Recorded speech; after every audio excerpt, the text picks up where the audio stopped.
ಬಿಡೆನು. ಆ ಮಾತು ಹೇಳಿದ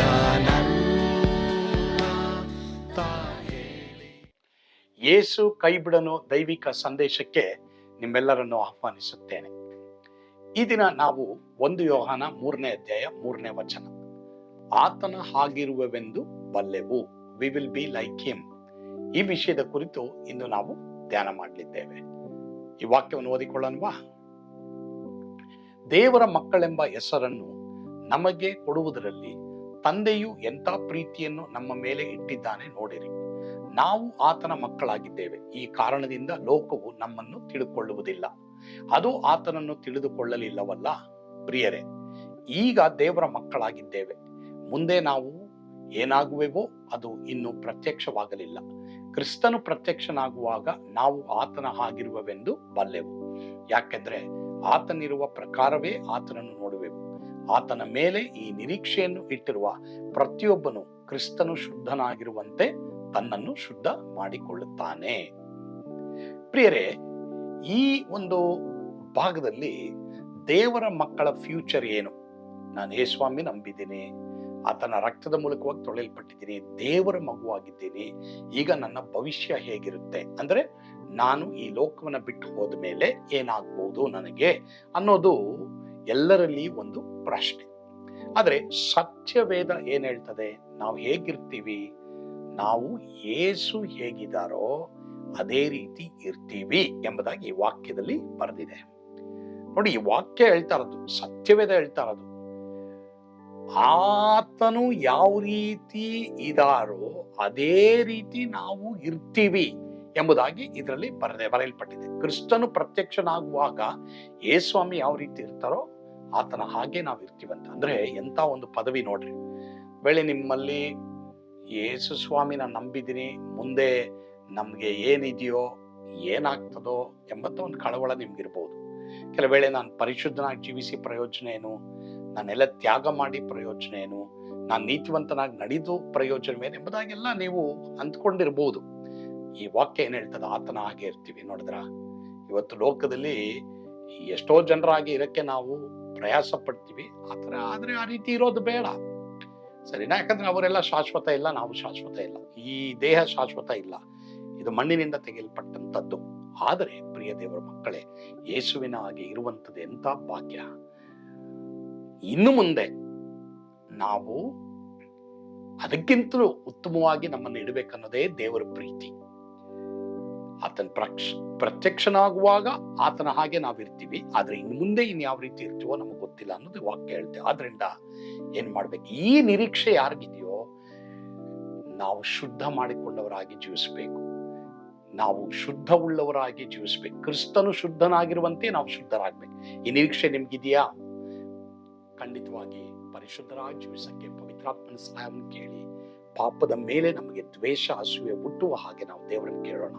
ಖಂಡಿತವಾಗಿ ಕರ್ತನು ಅದೇ ರೀತಿ ನಮ್ಮ ಜೀವಿತದಲ್ಲಿ ಮಾಡೋರಾಗಿದ್ದಾರೆ. ಕರ್ತನಿಗೆ ಸ್ತೋತ್ರ. ಆಮೇನ್. ಪ್ರಾರ್ಥಿಸೋಣವಾ? ಪರಮ ಪ್ರೀತಿಯುಳ್ಳ ತಂದೆಯಾದ ದೇವರೇ, ನಿಮಗೆ ಸ್ತೋತ್ರ. ಹೌದಪ್ಪ, ನೀವು ಪ್ರತ್ಯಕ್ಷನಾಗುವಾಗ ನಿಮ್ಮ ಹಾಗೆ ನಾವು ಇರ್ತೀವಿ ಎಂಬುದಾಗಿ ನಿನ್ನ ವಾಕ್ಯ ಹೇಳ್ತದಪ್ಪ. ಆದ್ರಿಂದ ಈ ನಿರೀಕ್ಷೆ ಎಲ್ಲರಲ್ಲೂ ಕೊಡಪ್ಪ. ಎಂಥ ಪದವಿ ನಮ್ಗೆ ಕೊಟ್ಟಿದ್ಯಾ, ಎಂಥ ಪ್ರೀತಿ ನಮ್ಮೆಲ್ಲರ ಮೇಲೆ ಇಟ್ಟಿದ್ಯಾ ಸ್ವಾಮಿ. ನಾವು ಆ ಪ್ರೀತಿಗೆ ಯೋಗ್ಯರಲ್ಲ, ನಾವು ಯಾರು ಹೊಗಳಿಕೊಳ್ಳುವುದಕ್ಕೆ ಯೋಗ್ಯರಲ್ಲಪ್ಪ. ನಮ್ಮ ನೀನೇ ಶುದ್ಧೀಕರಿಸು ಸ್ವಾಮಿ. ಅಪ್ಪ, ನೀನ್ ಶುದ್ಧನಾಗಿರುವಂತೆಯೇ ನಾವೆಲ್ಲರೂ ಶುದ್ಧರಾಗಿ ನಡೆಯುವಾಗೆ ಎಲ್ಲರೂ ಕೃಪೆ ಕೊಡಪ್ಪ. ನಾವೆಲ್ಲರೂ ತಪ್ಪು ಮಾಡಿದವರು, ಆದ್ರೆ ದೇವರೇ ನಿನ್ನ ಹತ್ರ ಕ್ಷಮೆ ಬೇಡ್ತೇವೆ. ನಮ್ಮನ್ನು ಶುದ್ಧೀಕರಿಸು. ಎಲ್ಲಾ ದೇವ ಮಕ್ಕಳನ್ನು ಶುದ್ಧೀಕರಿಸಿ ನಿನ್ನಾಗೆ ಅವ್ರನ್ನೆಲ್ಲ ಮಾರ್ಪಡಿಸಪ್ಪ. ಆ ರೀತಿ ಮಾಡ್ತಿರೋದಕ್ಕಾಗಿ ಸ್ತೋತ್ರ. ಯೇಸುವಿನ ಹೆಸರಿನಲ್ಲಿ ಪ್ರಾರ್ಥಿಸ್ತೇವೆ ಸ್ವಾಮಿ. ಆಮೇನ್. ಒಂದ್ ಮಾತ್ರ ನೆನ್ಪಿಟ್ಕೊಳ್ರಿ, ಯೇಸು ನಿಮ್ಮನ್ನು ಕೈ ಬಿಡನು.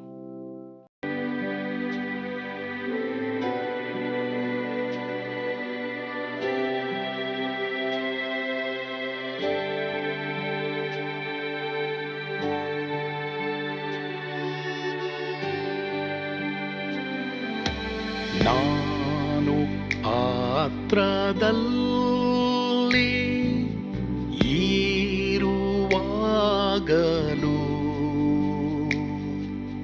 ನೀನು ಪಾಯಪಾಟು ಓಡಬಾರದು. ನನ್ನ ಮಾತನಂಬಿ ಸ್ಥಿರವಾಗಿರು. ನಿನ್ನ ಬಿಡಲಾರೆ,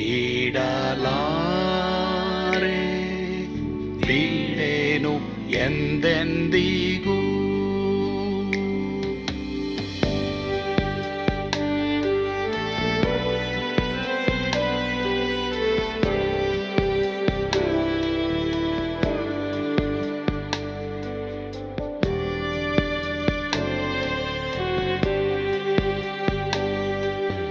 ನಾ ಕೈ ಬಿಡೆನು, ನಾ ಕೈ ಬಿಡೆನು. ಆ ಮಾತು ಹೇಳಿದನಲ್ಲ, ತಾ ಹೇಳಿದನಲ್ಲವೇ.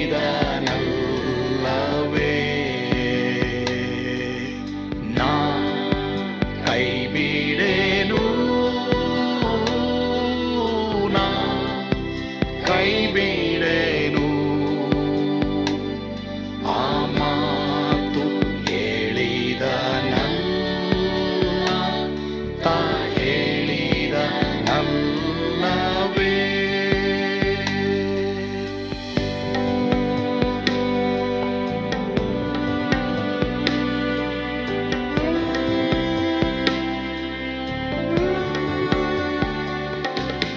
ಸುತ್ತಲೂ ಹೂಗಳು ಬಾಡಿ ಹೋದರು,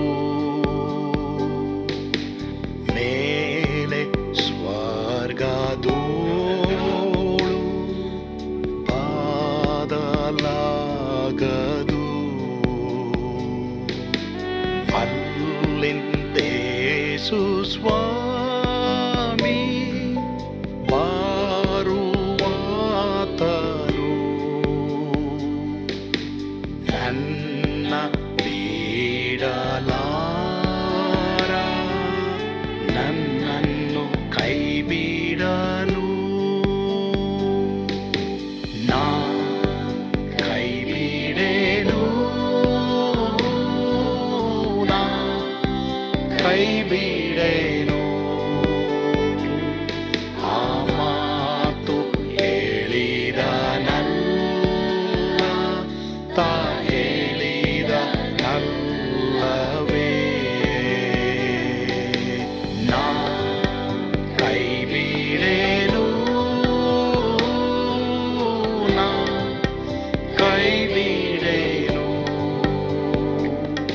ಆ ಮಾತು ಹೇಳಿದನಲ್ಲ, ತಾ ಹೇಳಿದನಲ್ಲವೇ.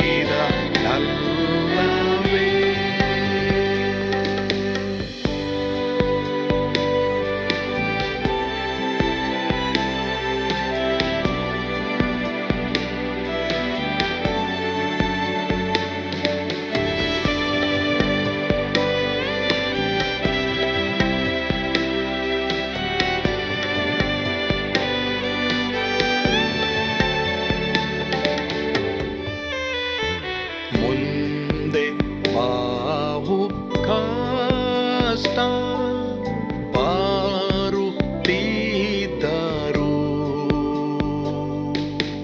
ಬಾಯ ಪಾಡಲಾರೆ,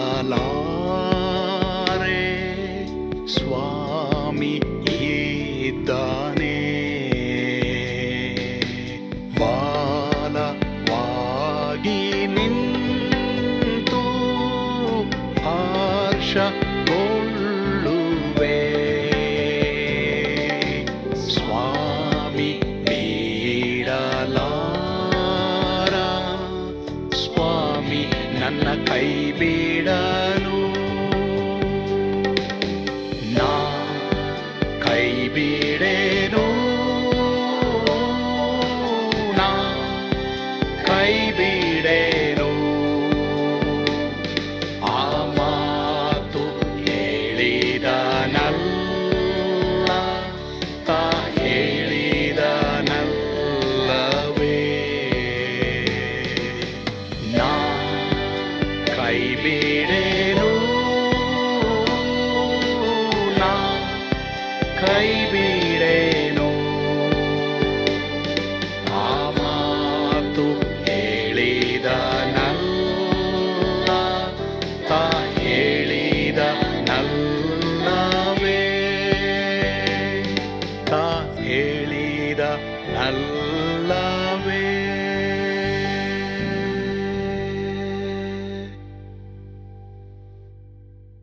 ನಾ ಕೈ ಬಿಡೆನು,